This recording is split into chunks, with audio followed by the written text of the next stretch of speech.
सबसे बड़ी बात, पहले तो मैं एक बात पर बहुत क्लियर हूं कि 5 तारीख को हम लोग पूरे बिहार में डोमिसाइल मुद्दा पर पुनर्विचार किया जाए।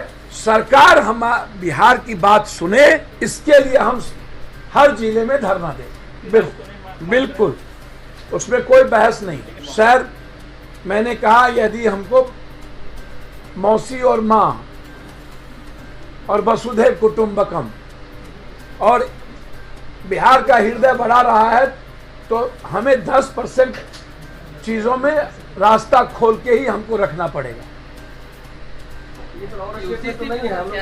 मेरी मैं नहीं सर, मैंने पहले कहा कि मेरा मुद्दा है डोमिसाइल का, लेकिन यदि बिहार के परिप्रेक्ष्य जो ब्रॉड रहे हैं उसमें यदि 10% लोगों की गुंजाइश किसी अन्य विभाग में हो तो आप लाइए, लेकिन शिक्षक के विभाग में पूर्ण डोमिसाइल चाहिए। इसी तय कर लिया कि सीटीएट और बीटीएट के आधार पर हाईकोर्ट में भी हमने दे दी और नियुक्ति पत्र बांटने की बारी आई।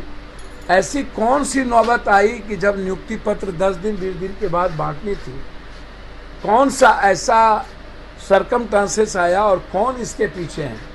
एक बार तो पहले आप सीटीएट और बीटीएट के तहत ये पदाधिकारी लोग पैसा वसूल चुके हैं, लगभग लोगों से पैसा वसूल करके इनकी ज़िंदगी हरास कर दिया। दूसरे तरफ आप जो 4 लाख टीचर हैं उनके सम्मान के साथ भी आपने समझौता नहीं किया और उनको भी आपने रिटर्न एग्जामिनेशन के लिए कह दिया, तब आप वेतनमान होइएगा।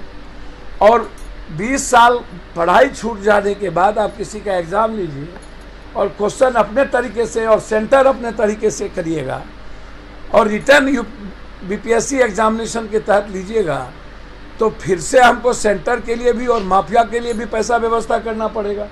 और बिहार में जो प्रतिभावान लड़के हैं वो छूट जाएगा और पैसा वाला उसमें भर्ती हो जाएगा।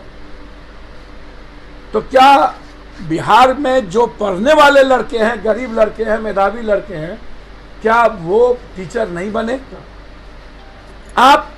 मैं बीपीएससी के रिटर्न एग्जामिनेशन के पक्ष में हूं, लेकिन बीटीएट और सीटीएट के इस समय जब आप नियुक्ति पत्र दे रहे थे तो वो वक्त एग्जामिनेशन का नहीं था। या तो आप 2 साल पहले यह निर्णय लेते या इस नियुक्ति पत्र के बाद आप निर्णय लेते कि अब कोई भी बहाली बीपीएससी के रिटर्न एग्जामिनेशन के बगैर नहीं होगा। चैनल को like, comment, share and subscribe जरूर।